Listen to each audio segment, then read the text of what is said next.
अस्सलाम वालेकुम। मेरे पास इन्फिनिक्स का एक फ़ोन है जिसका आईमी करप्ट हो चुका है। इतना आसान तरीका बताऊंगा मैं आप लोगों को कि आपके 14 तबक रोशन हो जाएंगे। ये आप देख लें कि इसका आईमी जो है वो करप्ट हो चुका है। अब इसको रिपेयर करेंगे, जिसके लिए हम कंप्यूटर की स्क्रीन पे चलते हैं और यहाँ पे आपको दो टूल्स मिलेंगे जो कि आपको डिस्क्रिप्शन से मिल जाएंगे। वहीं से आपने डाउनलोड कर लेना है दोनों टूल्स को। एक को आपने इंस्टॉल करना है, दूसरे को डायरेक्ट ओपन करके उसके फ़ोल्डर में से आफ्टर सेल्स नाम की एक्जी की फ़ाइल होगी, इसको आपने ओपन कर लेना है। इससे पहले लाजमी है कि आपके कंप्यूटर में MTK के ड्राइवर्स इंस्टॉल होना बहुत ज़रूरी है, जो कि मेरे कंप्यूटर में पहले से मौजूद है। टूल ओपन होने में कुछ वक्त लेगा, जो कि ओपन हो चुका। अब यहाँ पे कनेक्ट डिवाइस का बटन है, इस पर क्लिक करेंगे। क्लिक करने के बाद हम फ़ोन को कंप्यूटर के साथ कनेक्ट करेंगे, लेकिन फ़ोन कनेक्ट करने का जो तरीक़ाकार है वो ये है कि आपने फ़ोन को सबसे पहले आपने मुकम्मल ऑफ़ कर देना है, पावर ऑफ़ कर देना है। ये मक्खी कहाँ से आ गई? अच्छा, पावर ऑफ़ कर दिया। और उसके बाद आपने करना ये है कि just USB data cable computer की के साथ आपने फ़ोन को कनेक्ट कर देना है। ये कुछ इस तरीके से जैसे आप कनेक्ट करेंगे कंप्यूटर पे फ़ोन कनेक्ट होगा और फ़ोन मेटा मोड पे चला जाएगा कुछ ही सेकंड के बाद। ये देखें, अभी मैं चेक करवा देता हूँ।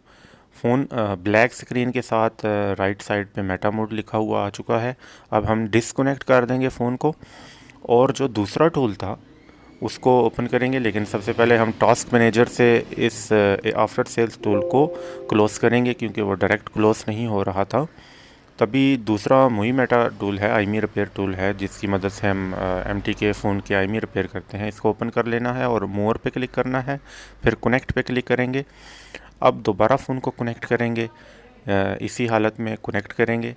तो जैसे कनेक्ट करेंगे, मुई मेटा में कनेक्शन स्टेज वाली जो साइड है, यानी कि लेफ़्ट साइड पे जो बहुत सारे ऑप्शन हैं वो चेक होना शुरू हो जाएंगे। जब ये कंप्लीट हो जाएं तो इसके बाद ऊपर की जानब लोड DB के नाम से एक छोटा सा बटन है, उस पर क्लिक करना है और फ्रॉम टारगेट पे क्लिक कर देना है। ये प्रोसेस कंप्लीट होने के बाद हम सर्च सेक्शन में जाएंगे और आईमी डाउनलोड पे क्लिक कर देंगे। अब हमारे पास एक छोटा सा बॉक्स ओपन हो चुका है।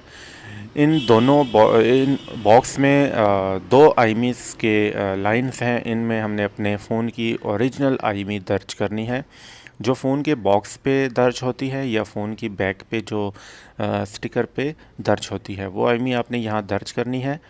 याद रहे 14 हिस्सों की आईमी दर्ज करनी है। जो 15वां हिस्सा है वो ये टूल ऑटोमेटिकली जनरेट करता है।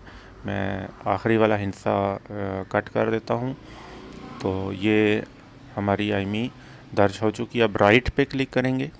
राइट पे क्लिक करने के बाद write IMEI to target successfully का मैसेज आया और अब डिस्कनेक्ट पे क्लिक करेंगे।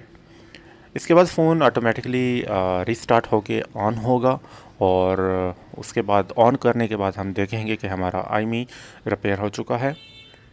इस दौरान मैं आप लोगों को एक छोटी सी हिदायत दे दूं कि आप लोगों ने कभी भी आईमी की कोई दूसरा नहीं लगाना, क्योंकि बहुत से ममालिक में ये अमल गैर कानूनी है। पाकिस्तान और इंडिया में ख़ास तौर पे ये अमल जो है गैर कानूनी है, यानी कि आईमी चेंज करना गैर कानूनी अमल है। अगर आपके फ़ोन का आईमी सॉफ्टवेयर या किसी भी वजह से करप्ट हो जाता है तो आईमी रिपेयर करने के दौरान आप हमेशा फ़ोन की ओरिजिनल आईमी का इस्तेमाल करें, जो फ़ोन के बॉक्स पे दर्ज होती है या फ़ोन की बैक पे जो स्टिकर होता है वहाँ पे दर्ज होती है। चैनल को ज़रूर सब्सक्राइब कीजिएगा और वीडियो को लाइक कीजिएगा, दुआओं में भी याद रखिएगा। इंशाल्लाह बहुत सारी दुआएं मैं भी दूंगा आप लोगों को अगर आपने चैनल को सब्सक्राइब किया। और अगर आप लोगों ने चाय पीनी है तो आप आ सकते हैं, मैं आप लोगों को चाय भी पिलाऊंगा। यहाँ एक कोयटा वाला चाय है, बहुत अच्छी चाय बनाता है। गुड़ वाली चाय भी बनाता है, सादी चाय भी बनाता है और शहद वाली चाय भी बनाता है, कावे वाली चाय भी बनाता है। तो दुआ में याद रखिएगा। मैं चलता हूँ, फिर कभी मिलेंगे। अल्लाह हाफ़िज़।